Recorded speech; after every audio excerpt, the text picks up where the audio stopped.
Para pemirsa Hikmah Ramadan, di subuh hari yang berbahagia ini, mari kita senantiasa untuk kita lebih bersemangat kembali mendekatkan diri kita dengan Al-Quran. Kemudian di antara keutamaan ketika kita membaca Al-Quran yang ketiga, Al-Quran yang kita baca kelak akan memberikan pahala yang begitu besar yang dilipat gandakan oleh Allah Subhanahu wa taala. Sebagaimana Nabi sallallahu alaihi wasallam memberikan kabar gembira kepada kita. Kata Nabi, "Man qara'a harfan min kitabillah falahu bihi hasanah wal hasanatu bi athri amsalihha. La aqulu alif lam mim harfun walakin alifun harfun wa lamun harfun wa mimun harfun."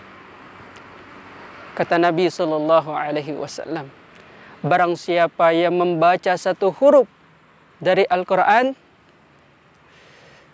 baginya satu pahala kebaikan, dan satu pahala kebaikan itu dilipat gandakan atau setara dengan 10 pahala kebaikan. Dan Nabi tidak mengatakan dengan membaca alif lam mim adalah satu huruf. Tidak, kata Nabi. Walakin, akan tetapi alif satu huruf, lam satu huruf, dan mim satu huruf. Hadis riwayat At-Tirmidzi. Oleh karenanya, ma'asyiral muslimin, para pemirsa yang dirahmati Allah Subhanahu wa taala, alangkah berbahagianya kita ketika di dalam kehidupan kita, di setiap waktu kita, terlebih lagi di bulan suci Ramadan ini, mari kita memaksimalkan waktu kita dengan sebaik-baiknya untuk kita memperbanyak membaca Al-Quran. Karena setiap huruf yang kita baca akan dibalas oleh Allah, akan diganjar 10 pahala kebaikan. Bagaimana jikalau sekiranya di bulan Ramadan ini ataupun di luar bulan-bulan suci Ramadan kita bisa mengkhatamkan, menamatkan Al-Quran, begitu besarnya pahala yang akan kita dapatkan.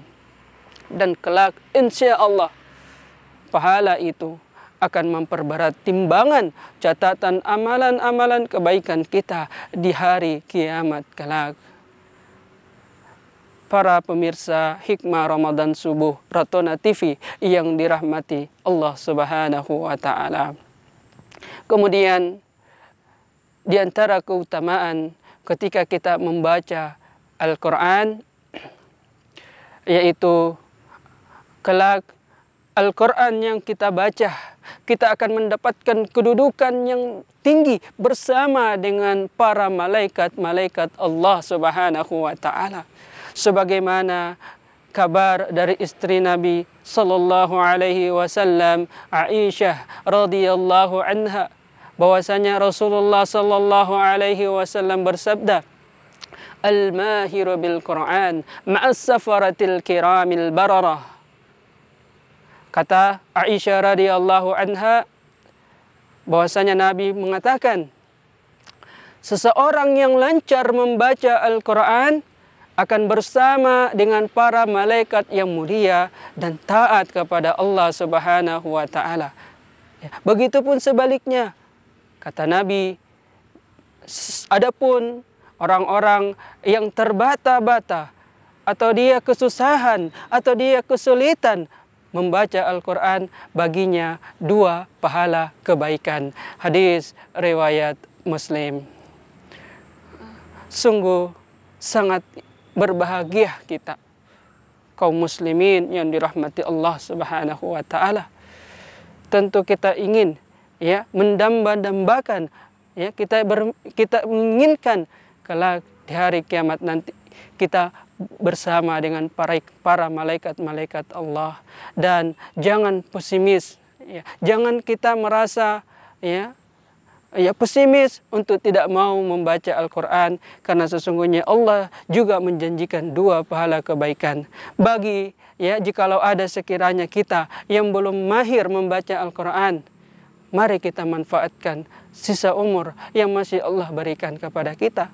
Mari kita manfaatkan nikmat penglihatan kita, nikmat lisan-lisan yang Allah berikan kepada kita, untuk kita bersemangat mempelajari Al-Quran.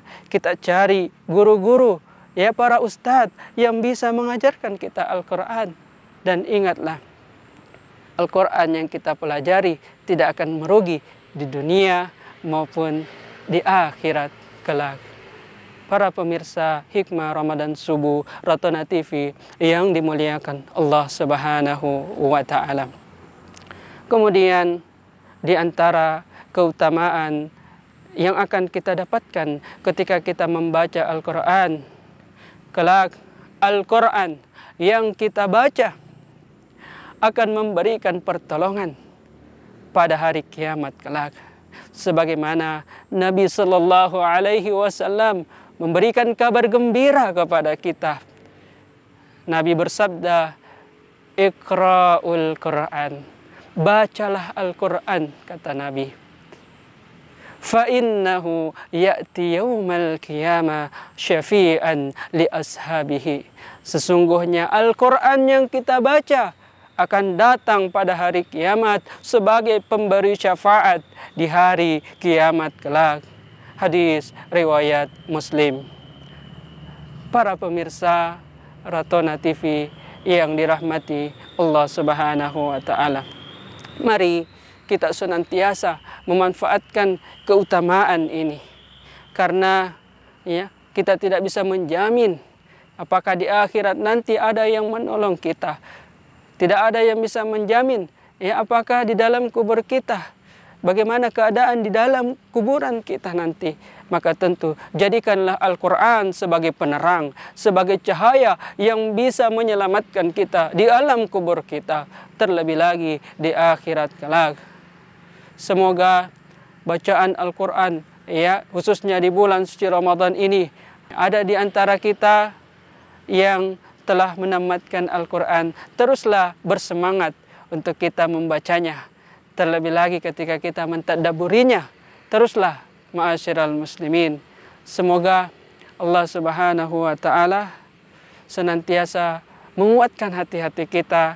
Ya, mari kita saling bersemangat ya, untuk kita meraih keutamaan-keutamaan yang telah kita sebutkan tadi. Ya, sebelum ya, kita melanjutkan keutamaan membaca Al-Quran berikutnya, mari kita menyimak pesan-pesan yang akan lewat ini.